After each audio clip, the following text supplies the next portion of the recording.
Welcome to inspire well. आज आपका बहुत बहुत दिल से स्वागत है। हम बहुत अच्छा लगा आपने हमको टाइम दिया, काफ़ी समय से पेंडिंग चल रहा था, बट वेरी नाइस। तो अपन ईएनटी के बारे में बात करने वाले हैं। स्पेशली सर ईएनटी के स्पेशलिस्ट है डॉक्टर अमित पाटीदार। तो सर आप बहुत अच्छा रहेगा अगर आप अपना थोड़ा सा एक इंट्रोडक्शन दे दीजिए पेशेंट्स को, तो काफ़ी नाइस चीज़ हो जाएगी। हेलो दोस्तों, मेरा नाम डॉक्टर अमित पाटीदार है। मैं ईएनटी सर्जन हूँ, नाक कान गला रोग विशेषज्ञ हम सर्जन। हम यहाँ पे एंडोस्कोपिक सर्जरीज और एडवांस सर्जरीज जितनी भी ईएनटीज़ की हैं वो हम लोग कर रहे हैं। Right now we are doing skull based surgeries also, anterior skull based surgery जो पहले न्यूरोसर्जन्स करते थे। अभी एंडोस्कोप के एडवांसमेंट के साथ में हम लोग नोज के थ्रू ब्रेन की सर्जरीज भी हम लोग सर्जरीज करते हैं। With ear also we are going through this brain also, so we are also doing this microscopic surgeries no doubt करते हैं हम लोग। वोकल मॉड्यूलेशन या फिर वॉइस थेरेपीज के लिए भी हम लोग डेडिकेटेड हैं, हमारे पास पूरी टीम है। दूसरा आपका जो भी मॉडर्न कॉब्लेशन सिस्टम होता है, जो लेज़र से अपग्रेडेड वर्जन होता है, एक तरह का बच्चों में एडिनॉइड्स होते हैं जो टॉन्सिल जैसे होते हैं, उनकी भी हम सर्जरीज कर रहे हैं यहाँ पे। So we are having a world class facilities here at Shalby hospital Indore itself. So we are developing more and more and we are evolving more and more with lot of CMEs, continuous medical educations with renowned doctors internationally and nationally also.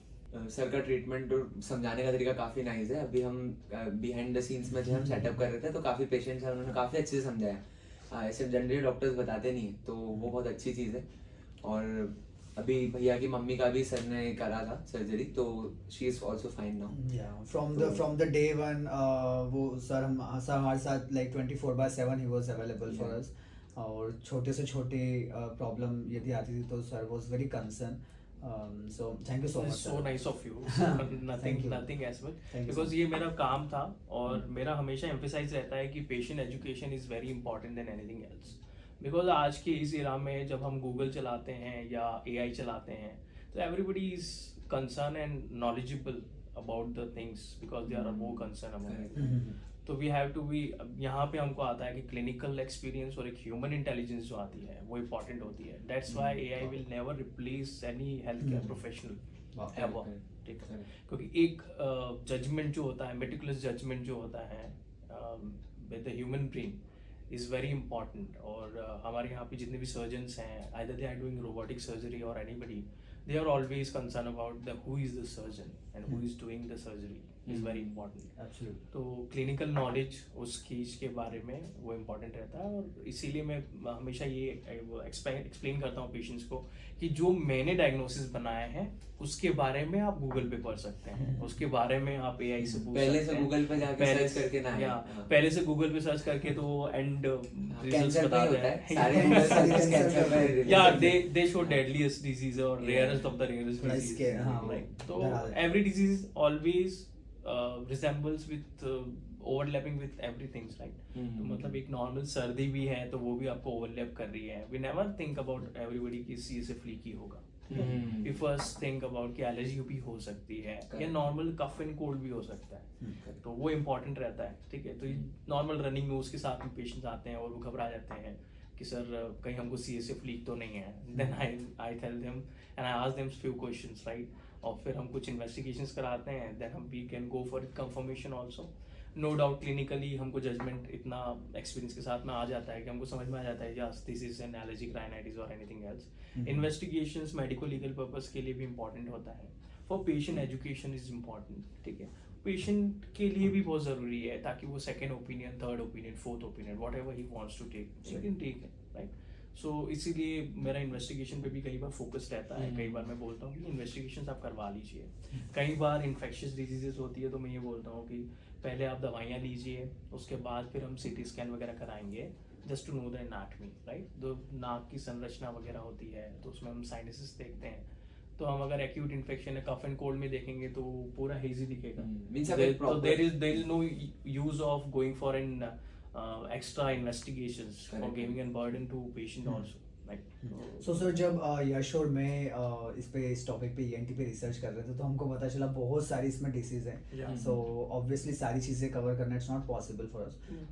So sir we just want to know कि जैसे आपके पास let's say 100 patients आते हैं, उसमें से most common disease जैसे कौन कौन सी होती है कि 80 पेशेंट्स तो कम से कम इस टाइप के आ रहे हैं, 80% patients have this diseases, common disease, तो अपन उसको बात देखो ये कहना बहुत मुश्किल है because we are seeing lot of patients right now, ठीक है, मतलब हमारी ओपीडी जो रहती है 50-60 OPD Across the different different speciality की होती है।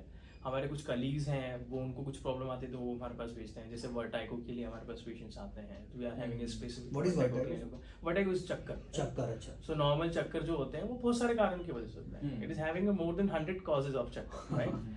तो हमको वो रूल आउट करना रहता है, तो हमारी एक पूरी एक डिसिप्लिनरी टीम है जिसमें एक न्यूरोलॉजिस्ट भी होते हैं, एक हम रहते हैं ईएनटीज होते हैं, एक एमडी मेडिसिन होते हैं, तो जस्ट वर्कअप गायनेकोलॉजिस्ट भी होते हैं, no doubt if they are with females having any gynaec issues and all, right. तो उसमें ये रहता है कि कई बार हीमोग्लोबिन की वजह से भी चक्कर आ रहा है आपको, कई बार आपको वायरल इन्फेक्शन हुआ तो पोस्ट वायरल इन्फेक्शन की वजह से भी होता है, कई बार आपको डिहाइड्रेशन की वजह से भी हो सकता है। करेक्ट सर रूट कॉज उसका फाइंड आउट करना कभी-कभी थोड़ा चैलेंजिंग नहीं हो जाता है?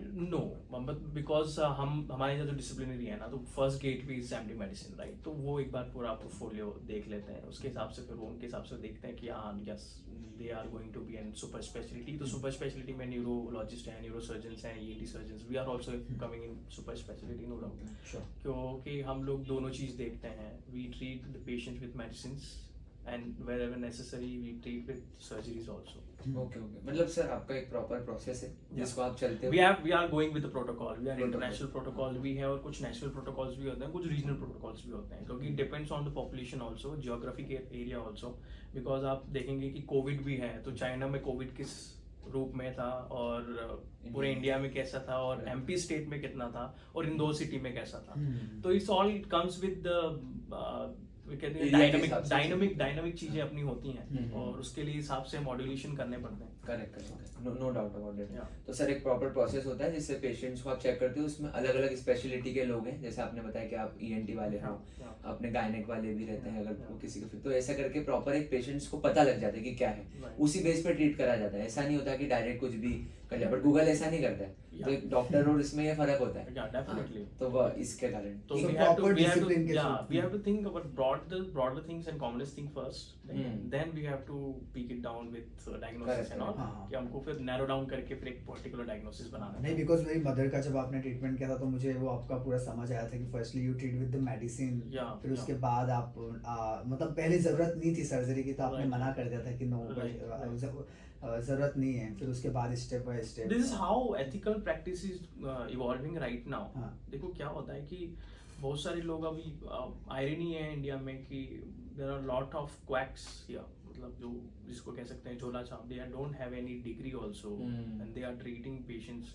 अब उसमें ये नहीं बोलेंगे कि किसकी गलती है किसकी नहीं गलती है, तो वो हम लोगों को एजुकेट करना जरूरी है, पेशेंट्स को खुद को समझना जरूरी है कि मुझे क्या करना है। जैसे मैक्सिमम लोग, आपको सर्दी जुकाम होती है तो आप सीधे चले जाते हैं मेडिकल शॉप पे और वहां से ओटीसी ले लेते हैं कि सर ये मेडिसिन दे दीजिए आप, ये हमको सर्दी जुकाम हो रहा है, आप 3-4 सिम्टम्स बताएंगे उनको और वो आपको मेडिसिन दे देंगे। वो क्रोसिन वाली जो गोली है वो तो एक सबके लिए रामबाण समझते हैं सब लोग कि सब ले लेते हैं, कुछ भी हो जाए। No doubt it's having no harm, but overdose of crocin और paracetamol is also hazardous for liver also, right. तो वो चीज को आपको समझना है। तो एक प्रॉपर डायग्नोसिस के साथ में अगर आप डॉक्टर के पास जाते हैं, कोई भी स्पेशलिस्ट के पास जाते हैं, तो he will treat you accordingly, right. तो अननेसेसरी ऐसा कुछ नहीं है। तो ये लॉट ऑफ मिथ्स है।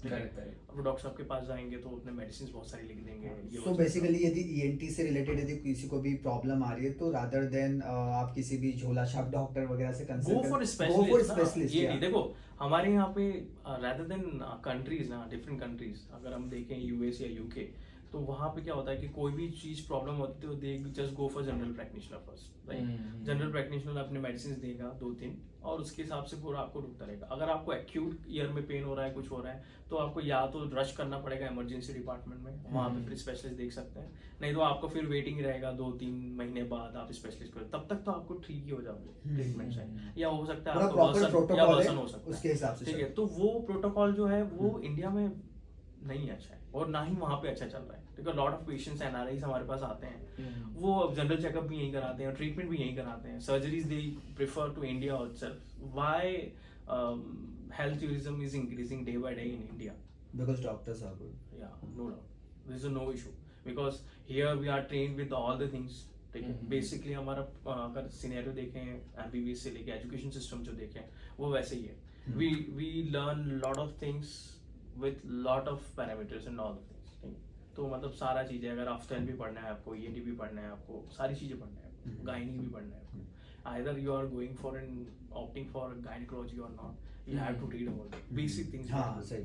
So ये एमबीबीएस यहाँ का इतना जबरदस्त जनरल प्रैक्टिशनर होता है कि वो सारी चीज ट्रीट कर सकता है अपने आप में. So rather go for at least an MBBS.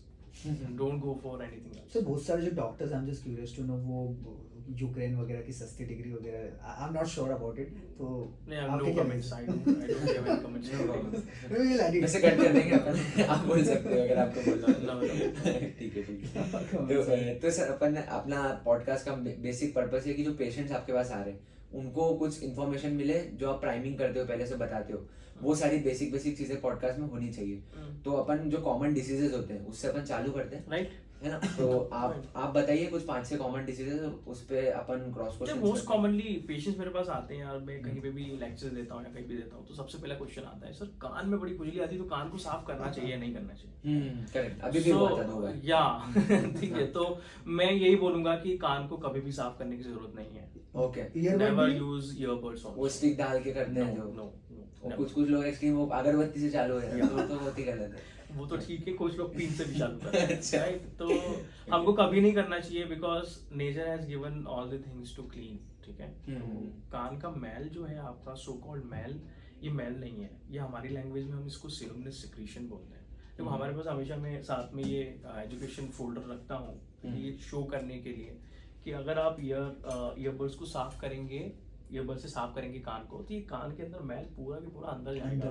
ठीक है, तो what we are having is, एक मोटा समझिए अपन कान जो है वो 3 पार्ट में बना रहता है. एक आउटर पार्ट, ठीक है, एक मिडिल पार्ट छोटा सा, और इनर पार्ट. ठीक है, outer part and middle part is responsible for your hearing. ठीक है, एंड हियरिंग कंडक्शन, कोई भी आवाज आ रही है तो उसको वहां तक लेके जाना. ठीक है, और इनर पार्ट उसको प्रोसेस करके ब्रेन तक इलेक्ट्रिक एनर्जी में पहुंचाना. ठीक है, तो वो कॉक्लियर नर्व के हिसाब से आता है. तो मेन ऑर्गन जो हियरिंग ऑर्गन है हमारा कॉक्लिया है. कॉक्लिया के अंदर स्पेसिफिकली बात करें तो हेयर सेल्स होते हैं. अब क्या होता है, कान का पर्दा एकमात्र बैरियर होता है बाहर के एटमॉस्फेयर से अंदर की नर्व्स को एक्सपोज करने के, बचाने के लिए. ठीक है, तो ये जो कान का पर्दा है ये 2 काम कर रहा है आपका. एक तो सुनने का भी काम कर रहा है, साथ में कोई भी मैल है उसको अंदर या कोई भी जर्म्स को अंदर नहीं जाने, प्रोटेक्शन. ठीक है, प्रोटेक्शन का भी काम करता है. ठीक है, अब क्या होता है, इस ईयर ड्रम को भी बचाने के लिए नेचर ने हमको सेकेंडरी प्रोटेक्शन दी हुई है. वो कैसे है, जैसे कि ये कान का पर्दा दिख रहा है आपको, कान का ये पिना दिख रहा है ना, ये वाला. इस पिना में यहाँ पे देखेंगे 2 वाइट दिख रहे हैं, तो ये कार्टिलेज. ये कार्टिलेज कैसा होता है, ना बोन होती है ना ही मसल होती है, ये मेलिबल, ये एक अपने आप में फर्म भी होती है, रीमॉडलिंग करके अपने आप वापस फर्म भी लेती है. तो ये कार्टिलेज होता है. कार्टिलेज के आसपास यहाँ पे येलो ग्रंथियां दिख रही हैं आपको, this is called ceruminous glands. Right, ceruminous glands are modified sweat glands. ये एक मॉडिफाइड स्वेट ग्लैंड्स होती हैं जो चिपचिपा पदार्थ निकालती है.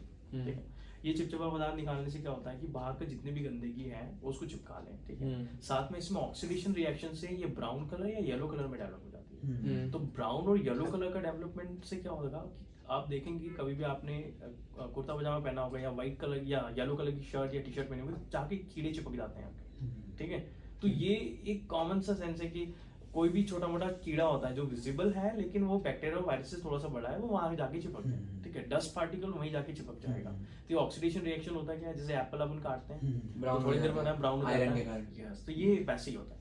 ठीक है, तो इसमें क्या होता है, ये ब्राउन कलर. तो यहाँ पे क्या होता है, जितनी भी चीजें अब इसके अंदर सीरोमनस सिक्रीशन के अंदर क्या होता है कि antibacterial, anti fungal, anti viral properties होती हैं. ठीक है, और चिकना होने की वजह से ये बिल्कुल वाटर प्रूफ हो जाता है. ठीक है, तो यहाँ से पूरे इसको कवर करके रखा है, राइट। तो अगर पानी भी जाता है तो वो पूरा फॉलो अप होकर निकल जाता है, ठीक है। तो ये बेसिकली एक जाली टाइप है, इसे प्रोटेक्शन, ये सब बैक्टीरिया जा नहीं पाए। बेसिकली नेचर ने सब चीज परफेक्शन के साथ बनाई है, so we don't need to कुछ भी अंदर वो अगरबत्ती से साफ करने की जरूरत नहीं है। तो अभी क्या हो रहा है, जब आप चबाते हो, क्वेश्चन आता है सर अपने आप साफ कैसे होता है, ठीक है। तो इम्पोर्टेंट ये है कि आप जब चबाते हो तब ये स्लांटिंग पोजीशन दिख रहा है आपका, ये आपका जॉइंट होता है टीएमजी का, टेम्पोरोमैंडिबुलर जॉइंट। जब आप चबाते हो ये मूवमेंट से, तो ये धीरे धीरे धीरे करके ये बाहर निकलने लगता है। अब आप लोग सभी कोई भी है हाथ लगा के, यहाँ हाथ लगा के देखेंगे, इसको सिम्बा कॉन्का बोलते हैं। तो ये चिकना चिकना सा येलो सा चिपचिपा पदार्थ निकलता है, this is wax, right. Okay, ठीक है, तो दिस इज नॉट मेल, एक्चुअली ये प्रोटेक्ट कर रहा है आपको। तो अपने जॉ के मोमेंट से बेसिकली अपने आप जो वैक्स है वो बाहर आता है। डेफिनेटली। इसलिए मैं हमेशा एक एग्जांपल देता हूँ, कभी हाथी को कान साफ करते हुए देखा है क्या? हाँ, उसके साथ कान भी कितने इस प्लेनेट में सबसे बड़े कान उसी के पास है, ठीक है। और दूसरे उसके पास तो सुन भी है, वो बोलते हैं इसे साफ कैसे करेगा, हमने कहा सुन से साफ कर सकता है। हाथी में बहुत ज्यादा इंटेलिजेंस होती है, तो वी लर्न फ्रॉम नेचर, ठीक है। तो उससे हमको सीखना चाहिए, अच्छी चीजें सीखें तो ज्यादा बेटर है, ताकि आपको परेशान नहीं होना पड़े। इन्वेंशन जो कॉटन बर्ड्स का जो है, जो ये सो कॉल्ड ईयरबड्स हैं, ठीक है, वो ईयरबड्स कभी नहीं कहलाती, वो कॉटन बर्ड्स कहलाते हैं। जो कॉटन बर्ड्स होती हैं उनका काम सिर्फ क्लिजेस को साफ करने के लिए होता है, या फिर एप्लीकेशन, दांतों में कोई सड़न हो गई तो उसमें दवाई लगाने के लिए, नाक के अंदर कैविटी में कोई फुंसी हो गई तो उसमें दवाई लगाने के लिए, कान में अगर कोई इन्फेक्शन हो गया तो उसमें दवाई लगाने के लिए यूज होता है। तो हम हिंदुस्तानी हैं तो जुगाड़ी में तो कुछ भी कर लेते हैं, यार इससे सेम अच्छा क्या हो सकता है, कान का पर्दा भी उससे ईयर ड्रम भी मैनेज हो सकता है, बिकॉज़ सर वो डायग्राम में उससे ईयर ड्रम भी यदि लेट्स से यदि कोई उसके थ्रू वैक्स निकालने की कोशिश कर रहा है, हाँ, तो उसमें इंपॉर्टेंट क्या है, जैसे ये वैक्स है, ठीक है, यहाँ तक आप देखेंगे ना, तो ये ग्रंथि सिर्फ यहाँ तक ही है, ठीक है, 1/4 हिस्सा में। जो इसका 3/4 हिस्सा है, यहाँ पे पूरी बोन होती है, ठीक है, यहाँ पे कोई ग्लैंड्स नहीं होती है। ओके। तो धीरे धीरे इकट्ठा होकर यहाँ पे क्या वो सूखने लग जाता है, और सूखने के लिए पत्थर जैसा बन जाता है। Now we can see the sharpness here, नीचे अगर इकट्ठा होता गया और आपने फिर से साफ करने की कोशिश की, तो ये पत्थर वाला ये पियर्स कर देगा और ये कान के पर्दे को डैमेज कर सकता है। So cotton buds also can damage your eardrums. तो बेसिकली समरी है, कॉटन बर्ड्स को यूज मत करो ईयर साफ करने के लिए, ईयर पर दवाई लगाने के लिए यूज करो, और अगरबत्ती की गाड़ी वो तो करना ही नहीं है, वो तो पूरी नो शार्प ऑब्जेक्ट्स अलाउड है। एंड सर एक और आपने जो बताया कि वो कुछ सीक्रेट करना, मतलब छोड़ते हैं चिपचिपा पदार्थ, तो वही वैक्स में कन्वर्ट होता है बाद में कि नहीं? सॉरी, जो आपने जो स्वेट्स ग्लैंड यहाँ पे बताए थे, ये जो होते हैं, ये स्वेट्स रिलीज करते हैं जिसके अंदर बैक्टीरिया चिपक जाता है, तो वही वैक्स होता है क्या? हाँ, वही मेल, उसी को मेल बोलते हैं। ठीक है, आपके लैंग्वेज में मेल है, लेकिन हमारी लैंग्वेज में खराब नहीं है ना, because never wax is important, wax is important, small amount of wax is very important. बाहर की जो डस्ट वगैरह आती है, आई थिंक उसको भी कैप्चर करने के लिए है। तो सर आपके हिसाब से वैक्स को क्लीन करने की जरूरत नहीं है, वो अपने आप होता है, लेकिन कुछ केसेस होंगे जहाँ जरूरत होगी, जैसे स्टोन बन गया, या किसी जो वो क्लीन करने, या किसी की टेंडेंसी होती है बहुत ज्यादा सिक्रीशन, हाइपर सिक्रीशंस भी होते हैं, है ना। अब उसका कॉज हमको निकालना रहता है। कई बार सर्दी जुकाम जब बहुत ज्यादा होती है तब आपका स्वेट ग्लैंड्स एक्टिवेट बहुत ज्यादा होती है, ठीक है। किसी को टेंडेंसी होती है स्वेट ग्लैंड्स बहुत ज्यादा हाइपर एक्टिव होती है, पसीना बहुत ज्यादा आता है, तो उनमें थोड़ा सा कंसर्न रहता है। तो मेरा यही है कि हमेशा कोई भी ENT स्पेशलिस्ट हो आपके आसपास, तो वहाँ जाके आप बता सकते हैं। सर यदि कोई डस्ट में बहुत ज्यादा रहता है तो उसका ईयर वैक्स का सेक्रेशन थोड़ा ज्यादा होता है, या just to protect, it's a normal reflexes of your nature और your body towards the nature. तो सर क्या कुछ सिम्टम्स ऐसे होते हैं जो समझ में आए कि अब ईयर वैक्स निकालना जरूरी है? जैसे कि आप अगर बैठे हैं, कभी कभी अचानक से आपको सुनाई देता है और कभी कभी एकदम से बंद हो जाता है, ये एक सिम्टम है। कान में दर्द एकदम से शुरू हो गया, भले ही आपको सर्दी जुकाम नहीं हो, कुछ भी नहीं हो, लेकिन आपको अचानक से दर्द हो गया, आपको कोई दांतों में कोई तकलीफ नहीं है और कोई तकलीफ नहीं है, और कान में ही आपको एकदम से कान में दर्द हो रहा है, एक्सक्रूशिएटिंग पेन, ये ट्रैगस होता है। ट्रैगस को अगर दबा के देखेंगे तो अगर एकदम से दर्द होता है, then you can, वो बॉडी आपको बता देगी, बॉडी सिग्नल्स देगी। तो सर अगर बहुत ज्यादा ईयर वैक्स हो गया है और आपने जो सिम्टम्स बताया वो उसको फील हो रहे हैं, बट ही और she is not accessible to ENT specialist, तो उस समय उस चीज को आराम देने के लिए वो क्या करे? मतलब क्या तेल डाले या कुछ? हाँ, ये तेल नहीं डालते। नो, पहले के जमाने में हाइड्रोजन पेरोक्साइड भी लोग डालते थे, H2O2 के नाम से आता था सॉल्यूशन, और गर्म तेल भी डालते थे। तो मेरा एक यही चीज है कि अभी जितने भी हम एडिबल ऑयल्स खा रहे हैं, कुछ भी खा रहे हैं, they are all preserved, right. आप पहले कच्ची दानी का होता था, ठीक है, पहले जो तेल होता था ना, आयुर्वेद में भी अगर आप बात करें, जो आयुर्वेद के स्पेशलिस्ट और अच्छे से आपको बताएंगे कि कौन सा तेल यूज करना है, कैसे यूज करना है, उसका कैसा तरीका होता है, वो इम्पोर्टेंट होता है। तो उसमें क्या रहता है, वो कच्ची दानी वो पीसते थे मई के मई, रिफाइंड कम होता है, कच्ची दानी का होता है, वो प्योर फॉर्म में आप यूज कर सकते हो। लेकिन फिर भी मैं बोलूंगा अगर इजीली एक्सेसिबल के हिसाब से बात करूं मैं, आज की तारीख में इंडिया में एवरी तहसील एंड एवरी गांव, every village is having N medical shop. वहाँ मेडिकल शॉप में आपको आराम से ईयरवैक्स डिसॉल्वेंट के नाम पे बहुत सारी ईयर ड्रॉप्स मिल जाएंगे। ईयरवैक्स डिसॉल्वेंट यूएसए तो ऑयल अच्छा नहीं? No, why? I don't prefer it, नहीं, बिकॉज़ असर आपके वो- अंदर प्रिजर्वेटिव ऐड हो गया ना उसके अंदर, अच्छा, तो उसमें preservative। फंगल इन्फेक्शन या उसके हो सकता है, आपको लोकल इन्फेक्शन हो सकता है। Correct. एक्चुअली ईयर जो है पूरी बॉडी के अंदर पूरा बैलेंस रहता है, पीएच बैलेंस। आप अंदर पीएच बैलेंस डिस्टर्ब करेंगे, वहाँ के जो नॉर्मल कॉमन सेल्स जो बैक्टीरियाज होते हैं, हेल्दी बैक्टीरियाज, वो अगर खराब करेंगे तो बैड बैक्टीरिया आपके हावी हो और जाएंगे। पीएच में दी फ्लक्चुएशन या है तो दूसरे फ्लक्चुएशन बैक्टीरियाज भी ग्रो इन्फेक्शन होता है। बढ़ेगा, बिल्कुल फंगल इन्फेक्शन भी बढ़ता है इसी वजह से। तो अगर आपको एक्सेसिव ईयरवैक्स हो रहा है और आपको उसके सिम्टम्स हो रहे हैं कि कान एकदम से दुख रहा है, तो आप क्या कर सकते हैं, rather than putting an oil in it और क्लीनिंग इट विद कॉटन, आप क्या कर सकते हैं, मेडिकल शॉप पे जाके ear wax dissolvent we can take, earwax dissolvent आप ले सकते हैं। और नहीं तो best जल्दी है। से जल्दी आप कोई भी नजदीकी ईएनटी स्पेशलिस्ट हो उनको जाके दिखाएं, तो वो बेस्ट है। इंदौर में हो तो अमित सर बेस्ट। हाँ, शेल्बी हॉस्पिटल में। बिल्कुल शेल्बी और एक और जगह पे है ना। तो मेरा क्लिनिक एक्चुअली Clinic, विजयनगर का। कालीनगर एंड विजयनगर। या बिल्कुल, आप कमेंट सेक्शन में बिल्कुल पूछ सकते हैं। ठीक है, तो सर कुछ ऐसे कॉमन मिथ्स और अपने सिम्टम्स वगैरह देख लिए ईयरवैक्स से रिलेटेड, तो आई थिंक ईयरवैक्स में भी कुछ सर्जरी वगैरह होती है क्या, जो करानी पड़ती है? एक्सेसिव हो गया है। एक्सेसिव में तो रिमूवल करेंगे आपके जो भी डॉक्टर हैं, पहले अगर बहुत ज्यादा हार्ड है तो वैक्स डिसॉल्वेंट देके उसको पूरा सॉफ्ट करेंगे। Then with the term called suctioning, ठीक है, तो हम सक्शन से उसको सक करके निकालते हैं। तो दूसरा आपका अगर उससे भी नहीं निकलता है, then will do endoscopic removal with, हमारे पास प्रूफ्स वगैरह होते हैं, तो जॉब्सन प्रूफ वगैरह, तो उससे हम उसको रिमूव करते हैं। सर एंडोस्कोपी मतलब एक बार बता दो। एंडोस्कोपिक मतलब दूरबीन, एक हमारे पास सेटअप होता है जिसके अंदर एक रॉड होती है, ठीक है, वो एंडोस्कोप कैमरा लगा रहता है, उस पर लाइट सोर्स रहता है और एक स्क्रीन रहता है, उसमें हमको कोई भी चीज़, छोटी से छोटी चीज़ हम मैग्नीफाइड लेवल पे देख सकते हैं, क्लियर देख सकते हैं, अंडर विजन रहता है। तो lot of surgeries we are doing with endoscope right now, और ओपीडी प्रोसीजर्स भी हम लोग एंडोस्कोप से करते हैं। ओके ओके, मतलब एंडोस्कोपी दूरबीन से करने वाला मतलब बड़ी वाली नहीं, छोटी सी सुई जैसी रहती है, वो कहीं पे भी चली जाती है, तो वो सही चीज़ है।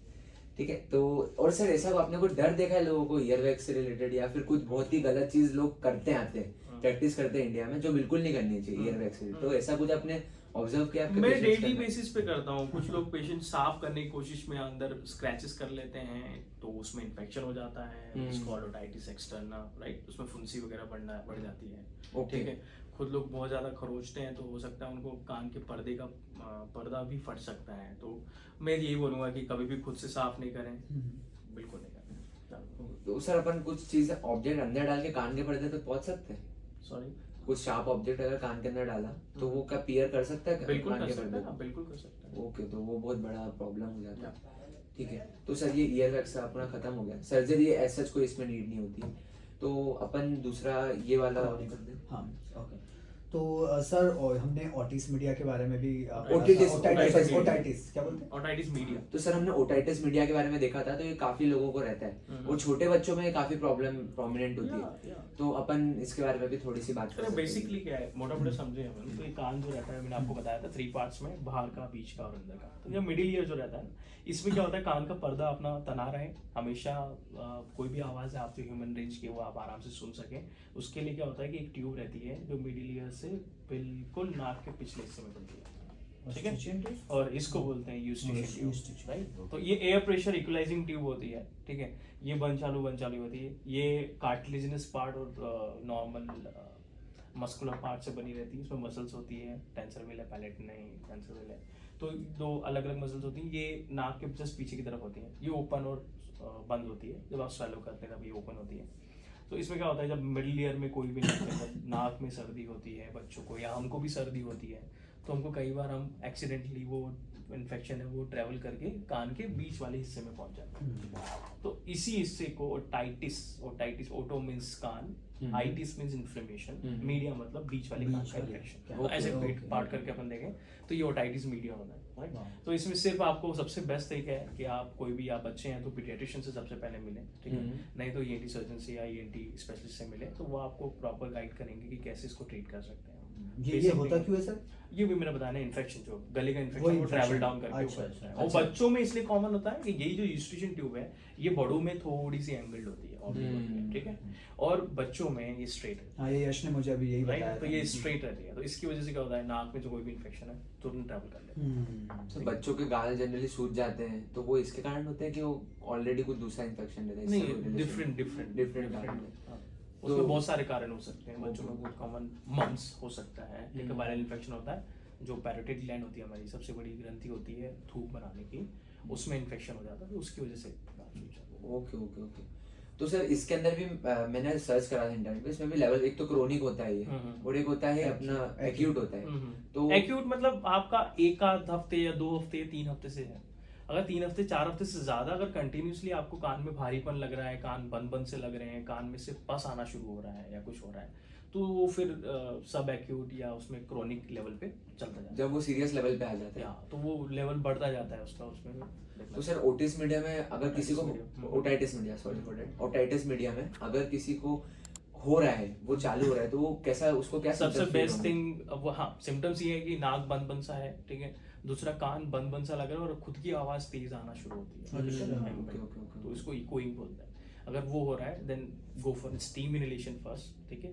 नॉर्मल नेजल डिकंजेशन है, जैसे नेजोक्लियर वगैरह अगर आता है, नॉर्मल सलाइन नेजल ड्रॉप्स आते हैं, वो यूज करें। अच्छा, जाइलोमिस्ट या कोई सी भी जाइलोमेटाजोलिन या ऑट्रिविन जो ब्रांड नेम से आती हैं, नेजल जो क्विक रिलीफ करती हैं, उसको कभी यूज नहीं करना चाहिए लॉन्ग टर्म, क्योंकि उससे एक और एंटिटी होती है, राइनाइटिस मेडिकोमेंटस, आपको उसकी आदत पड़ सकती है, ठीक है। तो without any consultation don't use it without in from taking from the OTC over the counter. Okay okay, वो कभी यूज नहीं करना चाहिए। तो वो एक्चुअली करती क्या है जो आदत बना देती है? वो नेजल जो आपके टर्मिनेट्स होते हैं, अंदर एक मस्से होते हैं जो नॉर्मल फिल्ट्रेशन के लिए काम करते हैं, ह्यूमिडिफिकेशन के लिए काम करते हैं, वो एक लेवल पे तो डीकंजेस्ट होंगे वो नेजल ड्रॉप से, लेकिन उसकी आदत ऐसी बन जाएगी कि वो और ज्यादा डबल स्पीड से और कंजेशन करेगा, मतलब वो ज्यादा फूलेगा, वो एनवायरनमेंट के साथ अडैप्ट हो जाएंगे, फिर वो उस वाले उस मेडिसिन से अडैप्ट हो जाएंगे और वो फिर उसको ज्यादा मेडिसिन, बहुत ज्यादा यदि क्रॉनिक होता है तो सर अगेन फिर वो उसमें भी सर्जरी वगैरह होती है, या सर्जरीज भी होती हैं। और पहले सबसे पहले कोशिश करते हैं कि मेडिकल मैनेजमेंट हो उसका,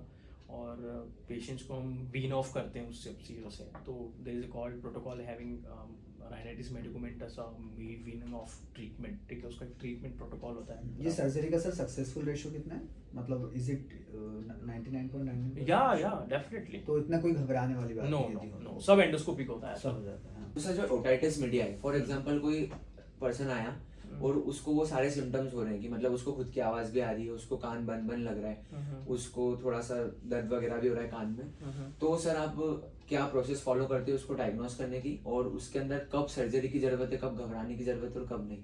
देखिए, सबसे पहली बात तो घबराने की बात तो बिल्कुल नहीं है। If you are going for an ENT specialist, यदि क्रॉनिक हो तो भी, हाँ बिल्कुल, क्योंकि अभी मॉडर्न साइंस जो आ रहा है ना, बहुत चेंज हो गया है, ठीक है।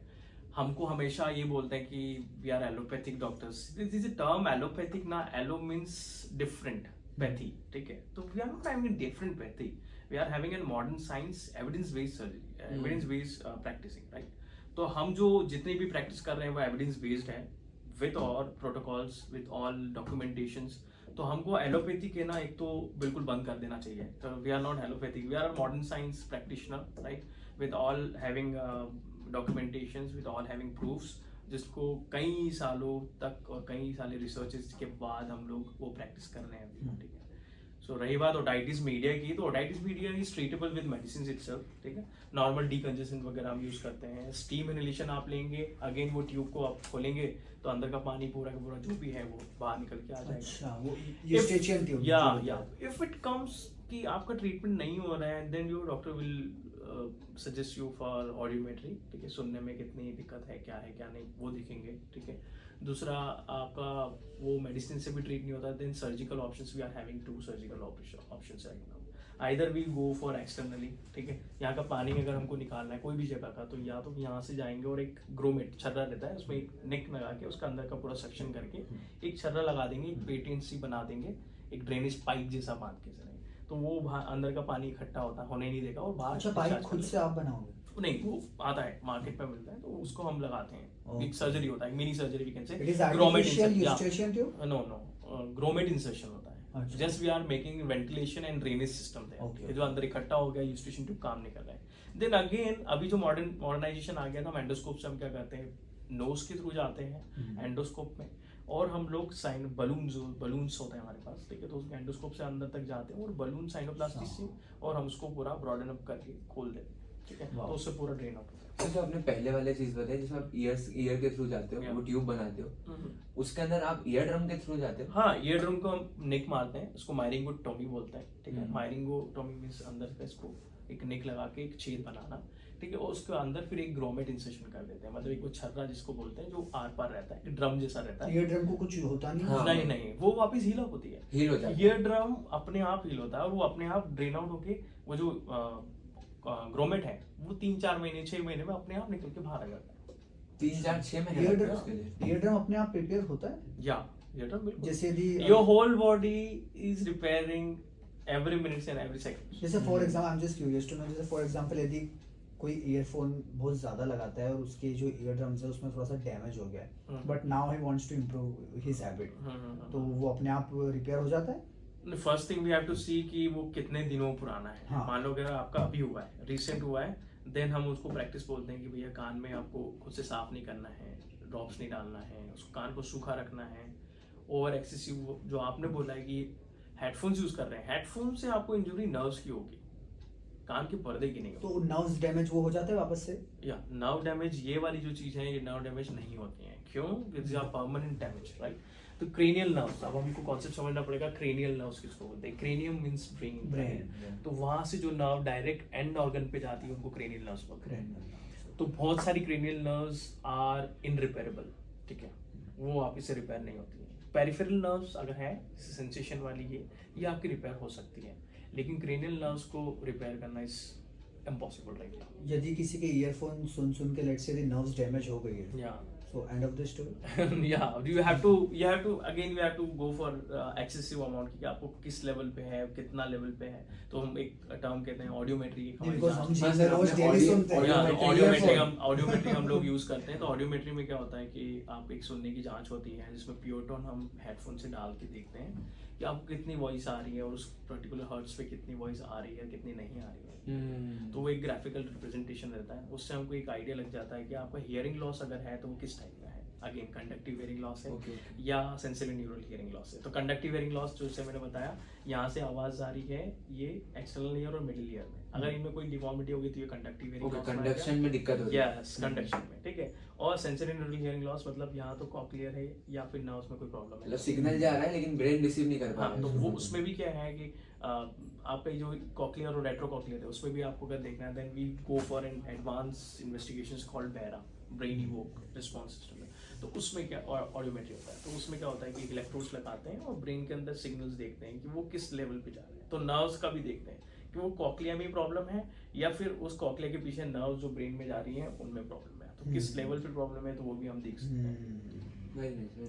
काफी इन डेप्थ हो गया ये तो काफी। सर ये क्वेश्चन एक्चुअली बहुत ज्यादा इसलिए पूछ रहे हैं बिकॉज हम जिम जाते हैं, वहाँ पे ऑलमोस्ट सभी ईयरफोन लगाते हैं और किसी को कुछ समझ नहीं होती है वहाँ पे। हम और इतनी तेज लगाते हैं कि हमको बाहर तक सुनाई देता है, मतलब काफी तेज बज रहा है। तो मतलब मेरा क्वेश्चन ये था कि क्या, जैसे एक आपने बोला कि एज के हिसाब से हियरिंग डिक्लाइन होती है, बट क्या ईयरफोन्स लगाने से वो फास्ट हो जाती है? Definitely we are seeing lot of patients right now जो ड्यू टू कोविड ना बहुत सारे बच्चे बहुत सारे अगर आप ये वीडियो देख रहे हो हेडफोन लगा के तो ठीक है, आवाज कम कर लो। तो हेडफोन्स लगा के बच्चे स्कूल की जो भी पढ़ाई करते हैं वो भी कर रहे हैं, ठीक है, कॉलेज में हैं, जो भी आईटी प्रोफेशनल्स हमारे पास आते हैं जो वर्क फ्रॉम होम कर रहे हैं वो भी यूज़ करते हैं, है ना। तो उनका एक नेसेसिटी हो गया है। बट हियर इट कम्स कि आपको कान को कैसे बचाना है, कान की नर्व्स को कैसे बचाना है, ऑडिटरी नर्व्स को कैसे बचाना है, हियरिंग को कैसे बचाना है, वो इंपॉर्टेंट है। वो है रूल ऑफ 60-60। तो रूल ऑफ 60-60 क्या होता है कि आप कोई भी यूज कर रहे हो, ठीक है, हेडफोन्स या ईयरफोन्स, उसका कोई सा भी डिवाइस का volume 60% of volume not more than 60 minutes, ठीक है। तो वो आपकी कान के डैमेज को repair, this is also repairable ना।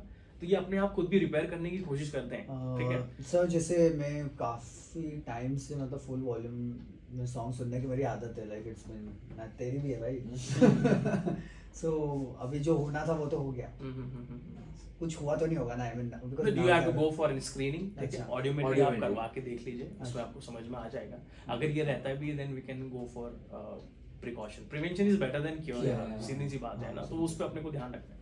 ऑलराइट, मतलब बेसिकली ये है कि बिल्कुल ही आप हाँ एकदम 60-60 फॉलो करो कि अगर आप ब्रेक लेते रहो और वॉल्यूम कम रखो, कम ही 50 रखें से तो बढ़ा ज्यादा दो। बेटर है। ईयर पीसेस जो रहते हैं या इन द कैनाल वाले जितने भी ईयर पीसेस होते हैं, हेडफोन्स वगैरह, उसकी जगह आप हेडफोन्स यूज करिए, ठीक है, वो बेटर रहता है। सर बट जैसे कोई कोई से जो प्रोफेशंस होते हैं, लेट्स से जो ट्यूबवेल्स वगैरह जो रोज का जो करते हैं, या कोई सी कोई फैक्ट्री वर्कर्स है, वो तो लाइक तो they provide hearing aids, ear gauges also, उनके पास हेडफोन्स होते हैं पूरे बड़े वाले, जो अच्छा। उनको प्रोटेक्शन करते हैं, ईयर प्रोटेक्शन, तो वो तो रहते हैं। वो एक्सेसिव नॉइज को बट इम्पोर्टेंट है नर्व्स को बचाना, डेफिनेटली उसके लिए सर कुछ एक्सरसाइज वगैरह कर सकते हैं? there is no particular exercise we are practicing here, but prevention पे हम ज्यादा जोर दें तो ज्यादा important है।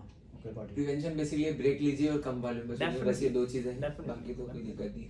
ठीक है, तो दैट्स गुड। तो सर ओटाइटिस मीडिया का अपना हो गया, आपने बता दिया। उसके अंदर जो आप सर्जरी करते हैं वो दो तरीके की रहती है बेसिकली। एक वो ईयर ड्रम से अगर आप एक ट्यूब लगाएंगे और उसको पस को निकाल लेंगे, और दूसरी रहेगी कि अपना जो नाक के अंदर से आपकी इंडोस्कोपी होगी और वहाँ पे प्रॉपरली उसको वहाँ पे जगह बना के वो चीजें निकाल ली जाएगी। ये दो चीजें रहेंगी। तो ये दोनों सर्जरी का जो कोई मतलब दिक्कत नहीं है ना इसके? No, nothing. सक्सेसफुल कोई It's a day care procedure we are doing right now. कितना टाइम लगता है इसको कराने में? Hardly 10 minutes, 10 to 15 minutes. 10 to 15 minute That's it. हाँ। और पोस्ट और प्री जो इसकी सर्जरी प्रोसेस होती है, ये कितना कुछ ज्यादा रहती है, कम रहती है क्या? Nothing. Process मतलब समझ नो नहीं आया। मींस अगर पेशेंट आपके पास आया हाँ। तो आप क्या डायरेक्ट 10 मिनट में उसकी सर्जरी कर दोगे कि पहले आप कुछ उससे नहीं, we prepare have to कराओगे? go for a protocol. एक हमारा प्रोटोकॉल होता है और हम हमेशा ओटी के अंदर ही विद एसेप्टिक सारे प्रिकॉशंस वगैरह लेके हम लोग करते हैं। तो उसके लिए जो प्रोटोकॉल हमारे जो ओटी टेक्नीशियंस होते हैं या फिर हॉस्पिटल मैनेजमेंट होता है या हमारे एनेस्थेटिस्ट होते हैं जो एचओडी होते हैं जो ओटी का पूरा देखते हैं, तो वो पूरा का देख के फिर हम उसी प्रोटोकॉल के हिसाब से चलते हैं। कुछ बेसिक इन्वेस्टिगेशंस होती है वो हमको करना जरूरी है, बट या this all are local. Sir मैंने एक चीज़ देखी अभी अपने कन्वर्सेशन में कि जो आउटर ईयर है और जो मिडिल ईयर है उसमें तो बहुत ज़्यादा मेडिकल एडवांसमेंट है, बट जब इनर ईयर से शायद brain we are having inner ears also, we are doing cochlear implants. नहीं, बट वो नर्व्स का आप बोल रहे हैं ना या कि नर्व में अब हम क्या करते हैं कि कॉक्लिया अगर में प्रॉब्लम है तो हम एरेज डाल के, और अगर नर्व्स ठीक है तो हम कॉक्लिया इम्प्लांट करते नहीं, हैं। बट नर्व्स का तो कुछ नहीं हो रहा है ना? नर्व्स डैमेज जो है उसमें क्या करते हैं हम लोग ऑगमेंट कर देते हैं मतलब बेसिकली हटा व्हाट देते हैं? नहीं ऑगमेंट कर देते उसके हैं। ऊपर Actually कुछ क्या लगा होता है दें। कि सिंपल सी बात है, कोई भी आवाज अगर आप चाह रहे हो नहीं सुन पा रहे हो, ठीक है, तो कॉक्लिया में अगर तो कॉक्लियर चीजों के लिए आप हियरिंग एड्स लगा सकते हो, ठीक है। अब here comes your bone also during conductions, ठीक है, तो आपकी आवाज और वाइब्रेशन से भी सुनते हो। Now here comes an entity calls बाहा, ठीक है, क्या क्या क्या? बाहा सर वो एक चीज bone anchored hearing aids, Oh, ठीक है, okay. तो वो बोन एंकर्ड में हम लगा के उसको हियरिंग एड्स शुरू करते हैं, तो उससे भी सुन सकता है। Okay okay. So medical science are like advancing या like day that. By day. Sir वो ओटाइटिस मीडिया में एक चीज रह गई थी कि अगर किसी का आपने सर्जरी कर दी है तो उसके बाद में उसको क्या चीज केयर करनी चाहिए उस सर्जरी की? क्या प्रिकॉशन में बस लेनी ये चाहिए कि surgery के कान बाद? में पानी नहीं जाने देना है, पान को वॉश नहीं करना है, बहुत जो ठीक है। दूसरा स्टीम लेते रहें, ठीक है, और एड्रेस करें कि साइनस तो नहीं बन रहे हमको, साइनसाइटिस तो नहीं है हमको, है ना। साइनस मतलब एक्चुअली नाक के आसपास की जगह होती है, ठीक है, साइनस जो होती है, तो ये खोखली जगह होती है, कैविटीज होती हैं, जो इनका बेसिकली काम क्या है, आप ये सोच सकते हैं कि मुंह से भी तो सांस ले रहे हैं, नाक क्यों बनी है? नाक सिर्फ सुंदर दिखने के लिए नहीं है, ठीक है। Nose is having an good entity of humidification and purification of your air which our you are breathing right now, ठीक है। तो जब नाक से आप सांस लेते हैं तो वो फिल्टर होके और एक ह्यूमिडिफाइड होके एक पर्टिकुलर टेम्परेचर पे लंग्स पे पहुंच रहा है, ताकि आपका CO2 और O2 एक्सचेंज बराबर हो सके, ताकि आप थार डेजर्ट पे भी रहें या सियाचिन ग्लेशियर पे रहें, तो आप दोनों तरफ आप आराम से सांस ले सकें। तो there is an importance of your nose and your sinuses also, ठीक है। तो साइनस सभी में होता है, ऐसा कुछ नहीं होता कि सर हमको साइनस की प्रॉब्लम है, नहीं, साइनस है आपको, ठीक है, सभी के पास साइनसेस होता है, even every mammals in ear ना having sinuses, right, in this life. तो सर साइनस से रिलेटेड कुछ इन्फेक्शंस आपको ज्यादा कॉमनली दिखते हैं? साइनसाइटिस नॉर्मल होता है, कफ एंड कोल्ड Sinusitis. अगर बहुत ज्यादा होता है, नोज कंजेस्टेड रहता है, तो कई बार बंद होने की वजह से वहाँ फ्लूइड एक्युमुलेट होता रहता है और इन्फेक्शन, सेकेंडरी इन्फेक्शन होता है, बैक्टीरियल इन्फेक्शन हो सकता है, वायरल इन्फेक्शन होता है, फंगल इन्फेक्शन हो सकता है, ठीक है। ओके ओके ओके हो गया ना ये वाला part? हाँ साइनस तो ठीक है सर, बट मतलब आपने देखा है मतलब कितने ज्यादा मतलब आप उसमें भी कुछ सर्जरी वगैरह कराने की जरूरत पड़ती है? Sinus, yeah, definitely. हाँ. Here comes with a term we know, the surgery is called functional endoscopic sinus surgery, right? तो functional endoscopic sinus surgery क्या होता है कि बिना नाक की जो नॉर्मल फंक्शन है उसको डिस्टर्ब किए आप दूरबीन के द्वारा नाक के अंदर जाओ और साइनसेस की सर्जरीज करो, ठीक है, जिसमें कि पेटेंसी क्रिएट करना है। फॉर एग्जांपल यहाँ पे जो साइनसेस है ये भी फिल्ट्रेशन होता है इनका भी, है ना, ये भी सिक्रीट करते हैं जो नाक में से नजला निकलता है हमारा, तो इनका भी एक एंट्री पॉइंट होता है, सभी का एंट्री पॉइंट होता है, ठीक है। तो साइनसेस हमारे 3-4 ग्रुप में होते हैं, एक मैक्सिलरी साइनस होता है, ठीक है, एक फ्रंटल साइनस होता है, एक आंखों के पीछे, आंखों के और नाक के बीच में एक इथमॉइडल साइनसेस होता है, ठीक है। और इन इथमॉइडल साइनस के जस्ट पीछे, ब्रेन के जस्ट नीचे स्फेनॉइड साइनस होता है। तो इन सब साइनसेस का अपना अपना रोल होता है, ठीक है। इनका मेन फंक्शन यही है, एक तो प्रोटेक्शन करना, कोई भी जर्क अगर लग रहा है तो आपको एक वाइटल ऑर्गन्स होते हैं उसको बचाने के सर आप एक बार और एक्सप्लेन कर सकते हैं इन जनरल कि ये क्यों होता है सर साइनस सारे, like what is the root cause? Root cause नहीं, साइनस जो होता है ना ये तो आपको मैंने बताया फिल्ट्रेशन और उसके ह्यूमिडिफिकेशन के लिए होता है, ठीक है ना, और आपके हेड के वेट को भी कम करने के लिए होता है, ठीक है। हेड के वेट को कैसे कर? कोई भी चीज को पोरस कर दोगे तो वेट कम, डेंसिटी कम हो जाएगी। Okay got it. तो वो जरूरी है करना? या डेफिनेटली वो बॉडी ने जो भी किया वो जरूरी है क्या इन्वॉल्व होती है। तो सर उसके अंदर कुछ इन्फेक्शंस हो जाते हैं, तो उसके अंदर पस वगैरह बैक्टीरिया की ग्रोथ, बैक्टीरियल और वायरल इन्फेक्शन की वजह से होता है ना सर? हाँ, वायरल इन्फेक्शन की वजह से, सेकेंडरी इन्फेक्शन और बैक्टीरिया की वजह से होता है। Viral infection immunity, local immunity कमजोर कर देती है, और उसमें अगर इन्फेक्शन होता है तो बैक्टीरियल इन्फेक्शन होता है। तो आपको अगर साइनस में इन्फेक्शन हो रहा है तो आपकी इम्यूनिटी पहले से कमजोर है, इसके कारण हो रहे हैं? नहीं, हाँ, मतलब नॉर्मली ऐसा है कि वायरल इन्फेक्शन हो गया तो उसके बाद ऐसा हो गया। बट घबराने की बात नहीं, इसके लिए सक्सेसफुल सर्जरी होती है। नहीं, हम बहुत कॉमनली यूज कर रहे हैं और surgeries are wonderful doing well. But सही समय पे जो है डॉक्टर से आप डेफिनेटली ईएनटी स्पेशलिस्ट से बिल्कुल आप मिलिए, तो वो आपको बिल्कुल सलाह देंगे सही ढंग से कि कैसे करना है, कैसे नहीं करना है। वाह सर ये साइनस से रिलेटेड कौन 1-2 कॉमन सर्जरीज आप बता दीजिए जो लोग ज्यादा करवाते हैं। तो सब देखो हमारे पास आते हैं कि नाक की हड्डी टेढ़ी हो गई सब। देखिए 99% लोगों की नाक की हड्डी जो होती है ना, या तो नाक की हड्डी जो होती है एक्चुअली क्या होता है, ये दो नाक के कंपार्टमेंट्स होते हैं ना, इनके बीच में एक पर्दा होता है ना, ठीक है। ये जो ये पर्दा होता है या इसके बीच में सेप्टम बोलते हैं ना, सेप्टम बोलते हैं ना। तो ये जो सेप्टम है ना, ये भी 2 पार्ट से बना होता है, ये बोनी पार्ट एंड कार्टिलेजिनस पार्ट, ठीक है। कार्टिलेजिनस ओके, जैसे यहाँ पे था, एंड बोनी इज हार्ड, ठीक है। तो ये वाला जो पार्ट होता है, तो इसमें क्या होता है कि कई बार कार्टिलेजिनस पार्ट टेढ़ा होता है, ठीक है, और कई बार बोनी पार्ट, तो कार्टिलेजिनस पार्ट भी रहता है, तो उसमें भी टेढ़ेपन की वजह से बहुत सारे सिम्टम्स आते हैं, सर दर्द होना, माइग्रेन ट्रिगर भी कर सकता है, ठीक है। नाक की हड्डी टेढ़ी होने की वजह से आपको एयर एंट्री बराबर नहीं आती है, ठीक है, नाक से एंट्री नहीं होती तो आप स्नोरिंग करते हैं, खर्राटे लेते हैं। स्नोरिंग का बस यही रीजन है? नहीं, बहुत सारे रीजन है, snoring having a lot of reason, उसका एक हम सेपरेट करेंगे, वो डिस्कस अभी अपन डिस्कस कर लेते हैं। हाँ, तो उसमें भी ये होता है, तो व्हाट वी डू, एंडोस्कोपिकली जाते हैं, नाक के पर्दे जो नाक की हड्डी, सो कॉल्ड लेमन लैंग्वेज में नाक की हड्डी बोलते हैं उसको, तो हो जाती है वो सही, फिर बाद में नाक की हड्डी भी सही हो जाती है डेफिनेटली। तो वो air passage there is a routine surgeries we are doing right. Okay sir, आप बेसिकली कौन सी सर्जरी अभी सबसे ज्यादा कर रहे हो, मतलब सबसे ज्यादा सर्जरीज आ रही है आपको? वो नहीं, ये कहना बहुत मुश्किल है, लेकिन हाँ, मेरा अगर इंटरेस्ट आप पूछें तो मेरा राइनोलॉजी में बहुत ज्यादा है। राइनोलॉजी वो कैसे रिलेटेड होती है? नोज रिलेटेड सर्जरीज ज्यादा करता हूं। वो कब यूज होती है, वो कब करनी पड़ती है? बहुत सारी चीजें हैं, जैसे अगर बहुत ज्यादा पॉलिप्स हो गए, नाक बहुत ज्यादा कंजेशन है, नाक बंद है, चेहरे पे दर्द बना रहता है, भारीपन है, ठीक है, इन्फेक्शन हो रहा है, म्यूकोरमाइकोसिस आपने सुना होगा, ब्लैक फंगस इन्फेक्शन जो पोस्ट कोविड हुआ था, कोविड के समय काफी हुआ था, तो we are doing that surgeries also. हम नोज के थ्रू ब्रेन की सर्जरीज, एंटीरियर में ब्रेन जो पिट्यूटरी ग्लैंड होता है हमारा, उसका ट्यूमर होता है तो वो हम सर्जरी करते हैं, ठीक है। सीएसएफ लीक जो आपकी मदर को हुआ था, जिसमें ब्रेन का जो भी फ्लूइड होता है वो लीक होके एक सिंगल कैविटी से निकलना शुरू हो जाता है, और वो भी हो जाता है सही। सर ने सही कर दिया है, लाइक सीरियस है, तो घबराने की बात नहीं। हम बहुत घबरा गए थे, बट आई थिंक इतना घबराने की जरूरत नहीं है। So lot of surgeries we are doing it, advancement and with all the advancement of radiology also, हम नई नई बीमारियों के बारे में पकड़ कर रहे हैं और बहुत जल्दी पकड़ करके उसको ट्रीटमेंट भी कर रहे हैं। So this is called modern science, right? And it is evolving, right? Yeah, modern treatment, yeah. आपको अपडेटेड रखना पड़ता होगा या डेफिनेटली कि ये न्यू सर्जरी भी न्यू आती है definitely in every year or every month you have to every year we have to go for it. There is modifications of every surgeries. हम पहले जो टॉन्सिलेक्टोमी करते थे, टॉन्सिल्स की सर्जरीज करते थे, अब वो बहुत रेयर हो गई कि वी आर राइट नाउ हम कॉस्ट में मालूम पड़ गया ना कि नोज के थ्रू वो पोस्ट नेजल ड्रिप आता है, नाक के थ्रू गले में इन्फेक्शन होता है और बार बार फिर वो स्वेलिंग होती है, तो हम रेयरली हमको करना पड़ती है टॉन्सिल की सर्जरी. नाक के इधर से कर देते हो या नोज को ट्रीट किया आपने तो हो गया वो. तो कॉज आपने जब तक ट्रीट किया, डायग्नोसिस इज इम्पोर्टेंट, कॉज को अगर आपने ठीक किया तो आप सारी चीजें. So how you doctor like keep updating yourself? कोई तो ट्रेन करता है. There is in CMA, right? We are going to the conferences, like अच्छा, continue medical education जिसको बोलते हैं हम लोग. वो होता है वर्कशॉप्स होती है, डिफरेंट नेशनल इंटरनेशनल वर्कशॉप्स. अभी जैसे आप गए थे बैंगलोर. तो लाइव वर्कशॉप्स होती है, live surgeries we are used to see, ठीक है.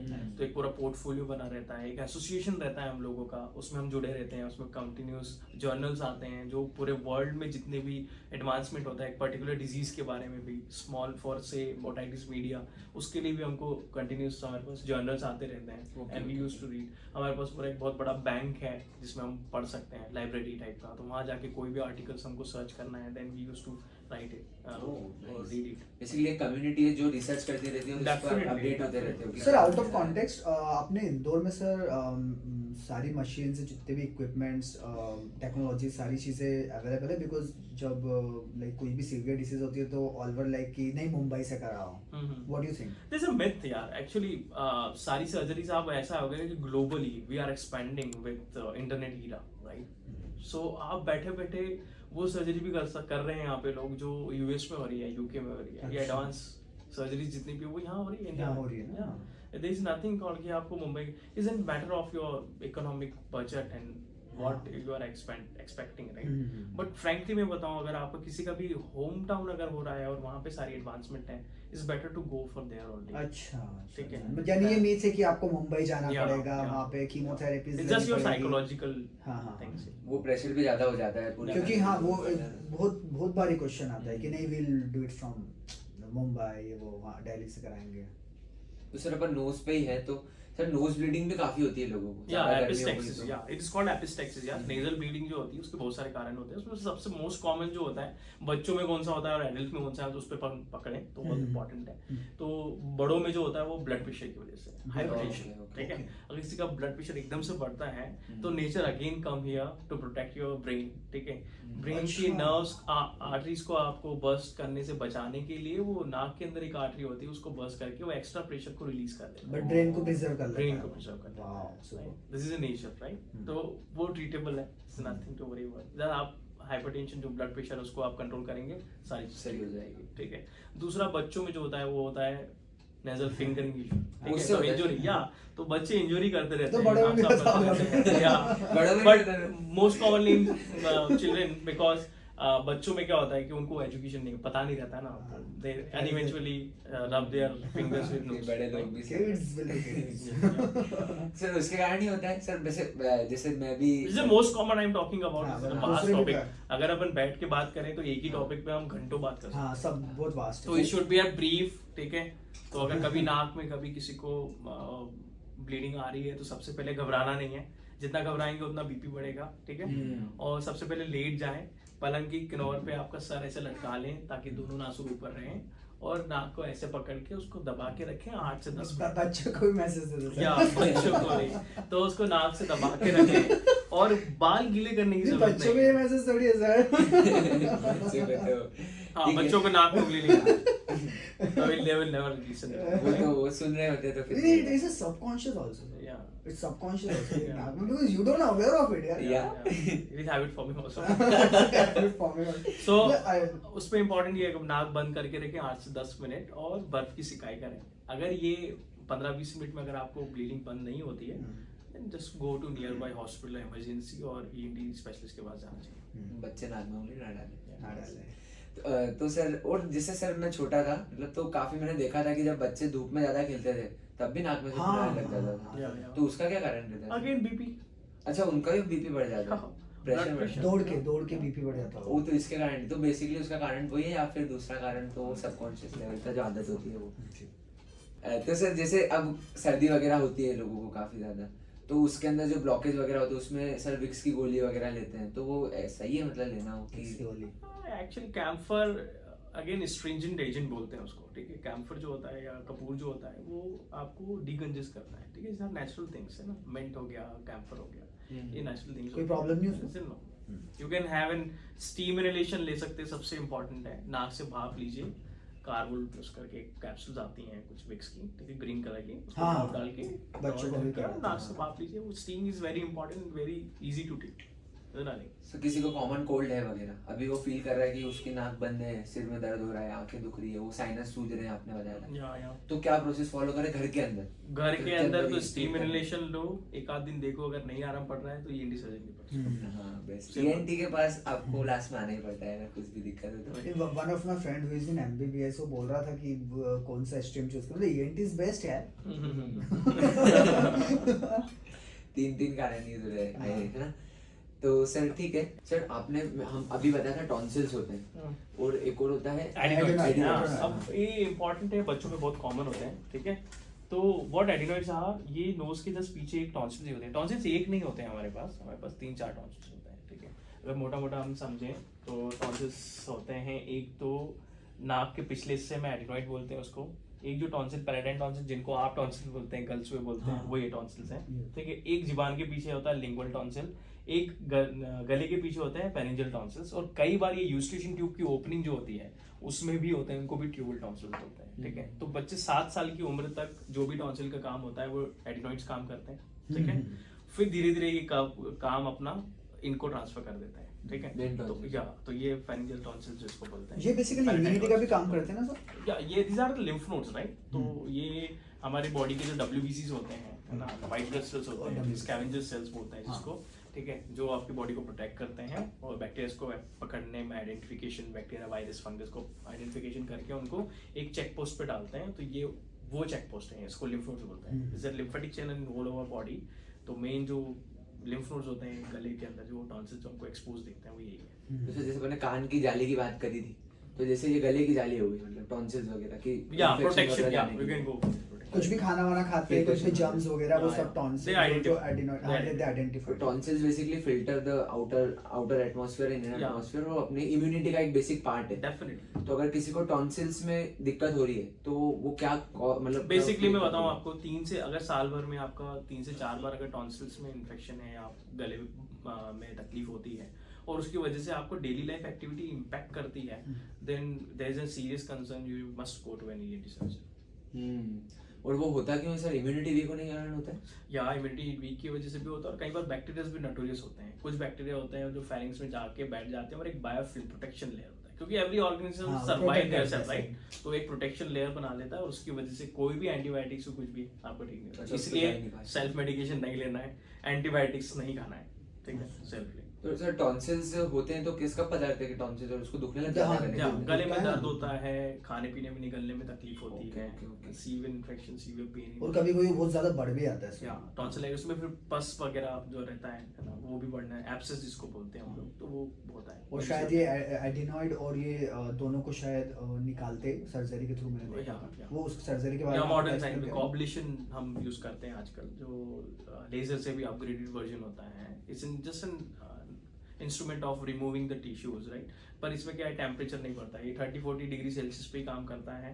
कोई भी चीज को चैरिंग नहीं करता है, मतलब जलाता नहीं है, ठीक है, और उसको पूरा रिमूव कर लेता है प्रॉपर तरीके से, फिनिशिंग से, और ब्लडलेस सर्जरी होती है। बच्चा मतलब सुबह सर्जरी किया, शाम तक खेलना शुरू कर देता है, अगले दिन छुट्टी। Sir I have one question, जैसे अभी अपन ने बोला था कि ये एक इम्यूनिटी बढ़ाता है, चाहे टॉन्सिल्स हो चाहे एडिनॉइड हो, ये बेसिकली इम्यूनिटी बढ़ाते नहीं बढ़ाते नहीं, बट स्कैवेंजर सेल्स उसके अंदर होते हैं, यानी कोई भी बैक्टीरिया या जर्म्स वगैरह आते हैं उन सबको मारता है। बट यदि उनको रिमूव कर दिया तो डोंट यू थिंक सो कि इन्फेक्शन, हम देखो 2 चीज को रिमूव करेंगे तो तीसरा काम लेगा, ठीक है। एक प्रोटेक्शन लेयर में आपका लिंगुअल टॉन्सिल है, वो अडैप्ट करके वो ग्रो करना शुरू कर देंगे, ठीक है। पैलेटल अगर एडिनॉइड्स किया तो वो पैलेटल टॉन्सिल पड़ेंगे। अच्छा, उसकी मात्रा कम हो गई तो दूसरे वाले बढ़ जाते हैं, या वो उसका प्रोटेक्शन, वो उसका काम लेना शुरू कर, बॉडी की इंटेलिजेंस वापस से अपन वहां आ गए। तो सर टॉन्सिल्स के अंदर कब दिक्कत चालू होती है सर्जरी वाली, कब पेशेंट मैंने आपको बताया ना 3 से 4 बार अगर इन्फेक्शन बहुत ज्यादा बार बार रिकरेंट हो रहा है, वो सारी तकलीफ महीने में 2 से 3 बार या साल में अगर 3 से 4 बार, साल में से 3 से 4 बार हो रहा है, so you must consult to ENT. Okay भाई। और उसके अंदर क्या सर्जरी होती है सर? टॉन्सिल्स रिमूव करते हैं। तो उसके अंदर क्या पोस्ट और प्री की चीज होती है कि पहले बाद में पेशेंट्स को क्या ध्यान रखना पड़ता है, कुछ रखना पड़ता है? ऐसा कुछ नहीं है, नॉर्मल लाइफ हो जाती है। ठीक है सर। और सर माउथ के अपन रिलेटेड बात करते हैं, तो माउथ के अंदर सर हमने सर्च किया तो अल्सर्स काफी कॉमन है, माउथ अल्सर्स, तो वो उसका क्या कारण है? अल्सर्स के मेन मोस्ट कॉमन कॉज जो होता है, एक तो आपका रॉन्ग हैबिट ऑफ ईटिंग, ठीक है ना, बहुत ज्यादा जंक फूड्स खाना, ये सारी चीज करना, वो होता है।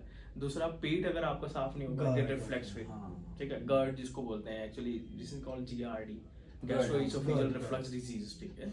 तो पेट साफ नहीं होगा तो आपको एक्चुअली रिफ्लक्स होता है, पेट के अंदर से जितना भी एसिड है वो रिफ्लक्स होके गले में। अगर आपको GERD के बारे में जानना है तो हमारे पिछले पॉडकास्ट में हमने GERD के बारे में काफी। तो सर माउथ अल्सर्स में कब इसमें भी कुछ सर्जरीज वगैरह होती है कि it's treatable by applying medicine on it? अगर माउथ अल्सर्स क्रोनिक है, नॉन हीलिंग है, आपको 1 हफ्ते 2 हफ्ते से ज्यादा अगर वो ठीक नहीं हो रहा है, then it's an concern, you must go to an ENT surgeon. Okay. और सर इसका GERD से रिलेशन है कि दूसरे भी कुछ कारण? बहुत सारे कारण, कुछ बोल नहीं सकते आप? नहीं आपको ENT के पास जाके it could be mouth cancer also. Yeah, definitely if you are having tobacco chewer or smoker. Okay, that's the reason. तो अगर आपको माउथ अल्सर्स वगैरह हो रहे हैं या फिर कुछ भी हो रहा है तो पहले तो GERD पे ध्यान दो, और अगर 1 महीने अगर GERD पे कुछ नहीं हो रहा है फिर भी दिक्कत हो रही है तो फिर आप जा सकते हो ENT डॉक्टर के पास और आप and if you smoke too much so you better not. क्यों कर रहे हो उसको? नहीं करने चाहिए। उसके बाद में sir snoring again is an very vast topic.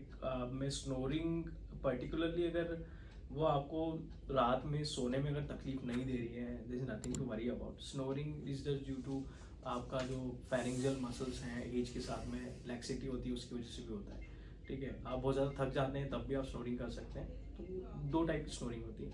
Second type की स्नोरिंग जो होती है उसमें आप अगर सांस लेना बंद हो जाती है, आपकी सोते सोते एकदम से घबरा के उठते हैं, सुबह उठते हैं और सर भारीपन लगता है, मुंह पूरा सूखा रहता है, ठीक है, और आपको दिन भर में बैठे बैठे नींद अगर आ रही है, ठीक है, ये सारी चीजें, और आपको बीपी बढ़ रहा है या और कोई दिक्कत हो रही है, you must concern to an OSA surgeon, right? तो it might be an OSA, obstructive sleep apnea, ठीक है। तो उस पे हमको ध्यान रखना है, and we are doing surgeries of OSA. OSA के causes बहुत सारे हो सकते हैं, कोई भी obstruction nose से लेके आपका pharynx तक अगर कोई obstruction हो रहा है, that is called OSA. तो उसका ट्रीटमेंट अलग अलग तरीके से हम अलग अलग स्टेजेस पे करते हैं। तो सर कोई अगर कंटिन्यूस रोज ही स्नोर करता है, इररिस्पेक्टिव वो थका हुआ नहीं है फिर भी, तो वो क्या एक मतलब एंशियस वाला कंसर्न है? या you must go to an snoring specialist, है ना, मोस्ट प्रोबब्ली। ये ENT में नहीं होता है? ENT में करता है, मैं करता हूँ। ओके, तो वो आपने जो मसाज वाली थी उसको आप कुछ करोगे? या we are doing lot of surgeries है, उसमें अलग अलग टाइप की सर्जरीज होती है। इसमें मोस्ट कॉमन यूवुलोपैलेटोप्लास्टी होती है। इसमें यूवुला जो होता है आपका वो बहुत ज्यादा हैंगिंग होता है और वो ब्लॉक करता है आपका। अच्छा, जो गले की घंटी होती है? या गले की घंटी। हाँ, तो वो क्या करता है, मतलब उसको क्या होता है? वो ब्लॉक करता है आपका एयर। तो स्नोरिंग होती क्यों है सर? स्नोरिंग उसी के बजने की वजह से होती है। अच्छा, वो फ्लैपरी हो जाता है, ओके, ठीक है, उसमें से एयर पास होती है करके। अच्छा, तो वो स्नोर क्या हो जाता है? जैसे एक पतला सा पन्नी ले लो, उसमें हवा मारो, तो वो उससे टकराता है, इसलिए स्नोर की आवाज आती है। और उसका मेन कॉज जो है ओबेसिटी, राइट? तो मोटापा, उस पे बहुत ज्यादा ध्यान रखना है। ओबेसिटी से क्यों होता है सर वो ऐसा? मतलब फैट बहुत ज्यादा बढ़ जाता है, ठीक है। आप जब सीरियस होते हैं तो टंग भी फॉल करती है और वो भी फॉल करता है फैट की वजह से, और प्रेशर बनता है, एयर में एंट्री आपकी और कम हो जाती है। ये जैसे कि बांसुरी, आप जब सीटी हो जाते हैं, ठीक है, तो ये वैसे ही होता है, ठीक है। आप जैसे बंद किया, आपको अब सांस का मन लगी। तो कंटिन्यूस स्नोरिंग अगर आप करते हो और आपको कोई बताता है तो उसको ये नहीं बोलना है कि मैं नहीं करता हूँ, आपको चेक करना है ENT वाले के पास जाके कि आप ये करिए, ठीक है। तो सर इसके हेल्थ प्रॉब्लम आपने बता दी कि इसमें सांस लेने में तकलीफ हो सकती है और वगैरह, ठीक है। I think we have covered lot of things right now, और सारी चीज हमने कवर कर लिया है। जो भी ये पोर्टफोलियो में लेके आए थे, तो बहुत बड़ी चीज लेके आए थे यार। इतने सारे क्वेश्चंस लेके आए थे। अभी 1 घंटा भी कम है हमारे लिए। आई होप कि अपन जल्दी फिर मिलें कोई पर्टिकुलर टॉपिक्स के साथ। हाँ, बिल्कुल सर। तो we will do on second part जल्दी से। बहुत अच्छा लगा doctor Amit Patidar. Sorry for like consuming so much of your time. No, it's okay. These are Wonderful to talk with you. We are grateful that you have given us time. Then I am thankful to give me an opportunity for this. सबसे पहले तो thank you so much for like मेरी mummy सही हो गई। वो तो देखो सही करने वाले हम नहीं हाँ, होते हैं, हम तो है। सिर्फ जरिया होते हैं, हाँ। करने नहीं करने वाला ऊपर वाला। we were so tensed. नहीं सर, काफी आपका पैशन देख के काफी अच्छा लगा। नहीं, you have a lot of passion. कि समझाने में अभी आपने इस तरीके से काफी समझाया, मतलब you have a teacher in it, you मतलब आपके अंदर टीचर थैंक भी यू है। So much. हमेशा ये एक देखा एक इंसान को हमेशा टीचर बने रहना चाहिए और एक हाँ, स्टूडेंट student भी। भी। Correct, correct. Right? आप काफी अच्छा। डेप्थ में जा जाके समझा रहे थे, और ये इसका यूज करना ये काफी अच्छी चीज है। और आप बढ़िया सर, बिल्कुल आगे कुछ भी अगर आपको कुछ भी ENT रिलेटेड इशू होता है इंदौर के अंदर स्पेशली, तो आप बिल्कुल डॉक्टर अमित के पास आइए और बिल्कुल आप ENT करवाइए इनसे काम। हाँ, he's in Shelby Hospital, and if you'll Google, you will find him. Right? All the He's a details very will be available generous in the doctor. next video. Thank you so much for your kind Thank you so much, sir.